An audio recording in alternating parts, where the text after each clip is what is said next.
Last one. Let's take a look at a certain type of problem. Where you're given two pieces of information.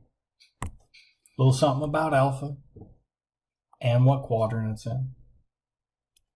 You get a little something about beta and what quadrant it's in.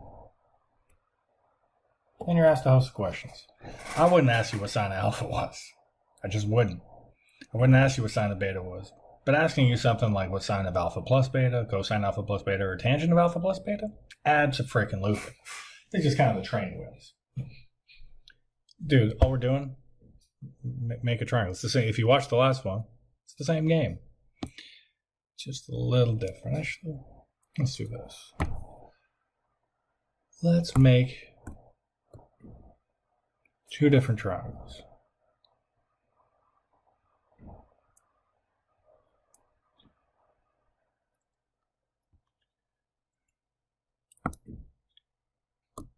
First one, it says cosine of alpha is equal to -4/5. So alpha actually goes this way, but that's not what we look at, when we make the triangle. So it's going to be in the second quadrant. It's saying it's between pi over 2 and pi, between pi over 2 and pi. It's got to be over here. So we make ourselves a triangle, pop it down here, and we're like, all right, so that's the adjacent, and that must be the height. Yeah.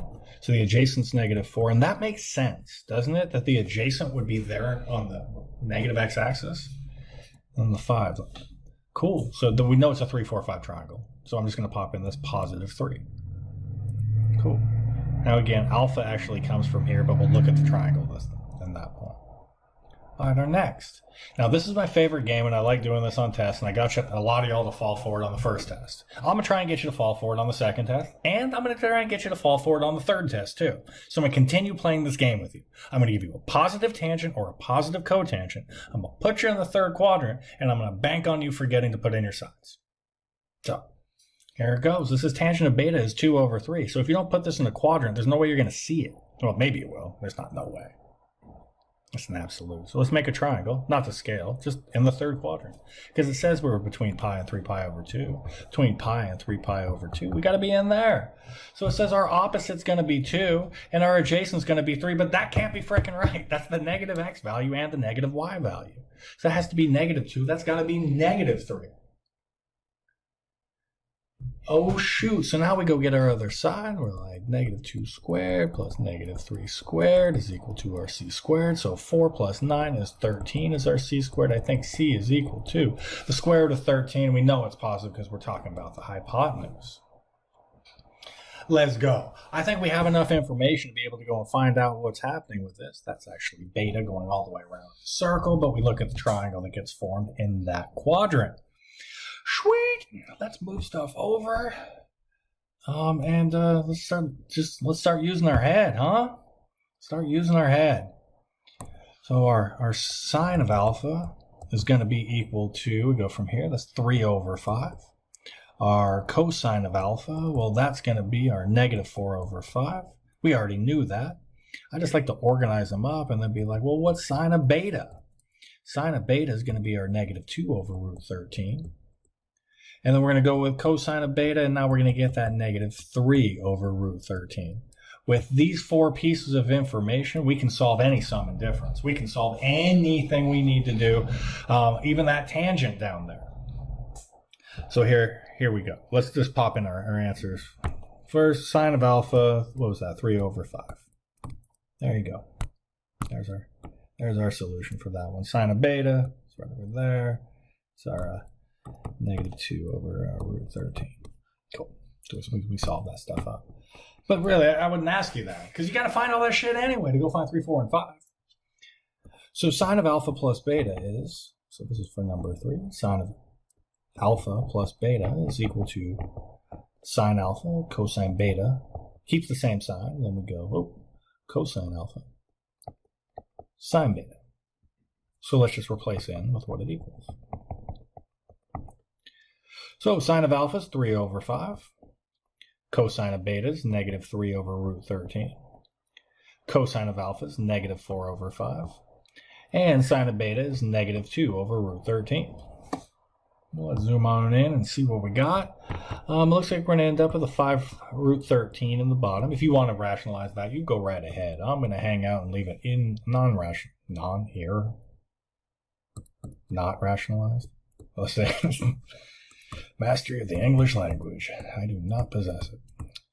So that could be your solution. And if you're one of those freaking weirdos out there, that could be a solution as well. I'm going to stick with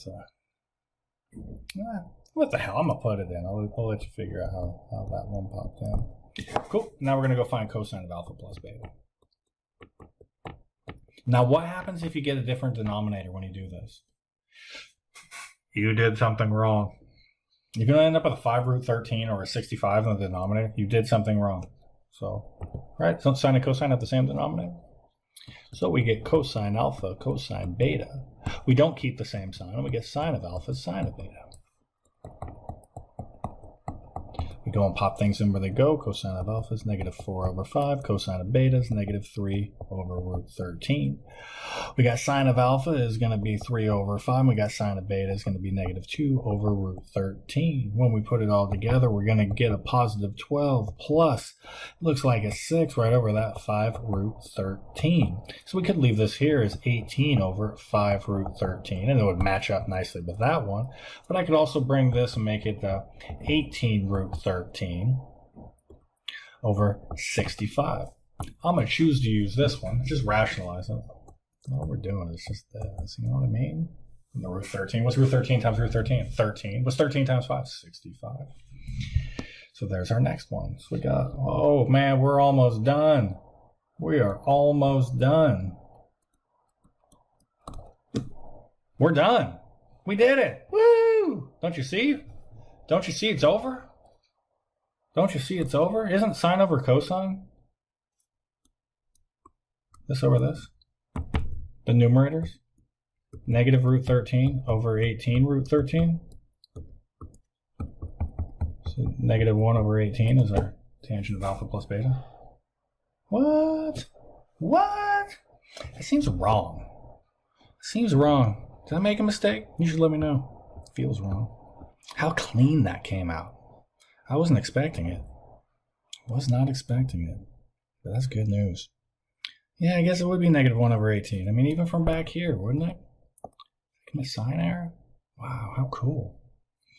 So there it is. There's our solutions. I like to ask these types of questions on exams.